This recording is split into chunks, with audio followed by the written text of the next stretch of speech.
So this is a follow-up of the slide I shared the other day, right? The last slide on my bio, right? This is a follow-up. I want to explain that slide or that photo in details, right? The photo about the cave and the womb. So I want to explain it in details. Okay, work with me. Across different cultures, the cave has been seen as a symbol of the womb, as a symbol of the subconscious mind, as a symbol of death and rebirth, right?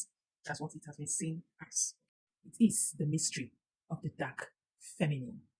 Yes. The cave is a place where wisdom is hidden. Ancient wisdom is hidden. Some mythologies even have it that the cave was where prophets went to go for retreats so that they can, rejuvenate and get revelations, downloads, whatever, right?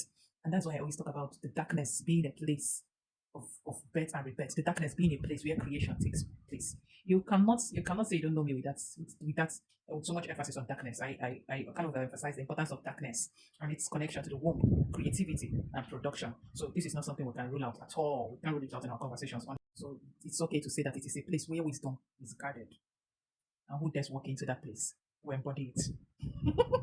The life around it, like I said in my poem, the life around it, which are those plants that you usually see around the cave, are protectors. Same way the hairs around your universe are protectors. Who convinced us that we should take it off? How did we get here?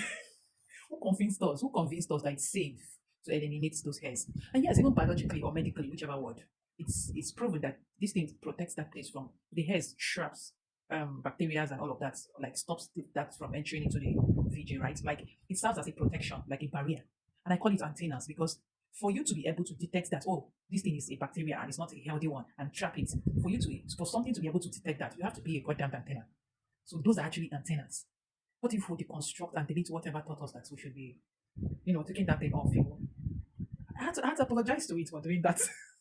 Yes, on a very serious note, I had to apologize to it. And I'm going to stop. If it gets too much, maybe we'll just take a scissors and prune it rather than excavating it entirely. Right? Okay, let's keep going.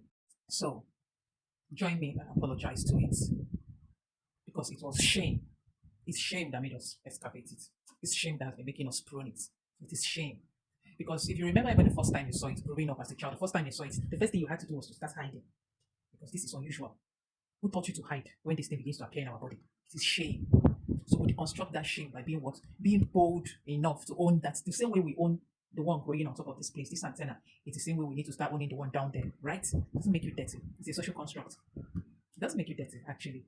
It's all in the head. It's all in the mind. And we need to work on it. Okay? And with me. Okay? Because for the longest time, they made us feel ashamed of our womb, our universe, our portal, whatever you call yours. So let's say this together. The world has made me feel dirty for embodying the dark feminine. Darkness is not dirty. My womb is not a taboo. The cave is not conquered. It is entered with respect, with reverence, with worship. Okay? Your womb is not dirty. Darkness is not a taboo. Nothing about your femininity, the divine feminine, should be subjected to such ridicule. Nothing about it. So, as I went deeper and deeper and deeper into this research, a story popped up, and I want to share that story with us. Work with me. This is the story of Inanna. Inanna for the Sumerian counterpart of the story, and Ishtar for the Akkadian part of the story. But it's the same character, actually. I believe the same character. Yeah. So now, this goddess was the goddess of what? Love, fertility, and war in these two mythologies, right? These two mythologies. That was what this goddess represented. Same storyline. Now, Inanna had to travel to the underworld. She's known as the goddess of heaven, right? And then she had to travel to the underworld to go and meet her sister. Forgot the name of her sister. To go and meet her sister. Because her sister is in charge of the underworld. And her sister lost her husband. So she needed to go for that burial in the underworld. But journey to the underworld was a very dark journey. It wasn't an easy journey. It wasn't a child's play. But she needed to take that journey. She needed to embark on that journey to the underworld. So she went ahead. The underworld had 7 gates. And she needed to pass through the 7 gates of this underworld to get to her sister. So on her way, each gate took something from her. Before she could enter into each gate, something had to go away. In the first gate, she lost her crown. No, she didn't lose her crown. It wasn't just the crown. It's my own download. It wasn't just the crown. It was a rebirth. Whatever identity she held on her head was stripped so that she could go through that gate. The second gate took her necklace. No, it wasn't her necklace. It was whatever she was carrying on her throat. It needed to go so that she can embody a new person. And then the one on her breast was taken when she got to the third gate. It kept going until everything was stripped from her. Every identity she held, everything she held secret was stripped of her.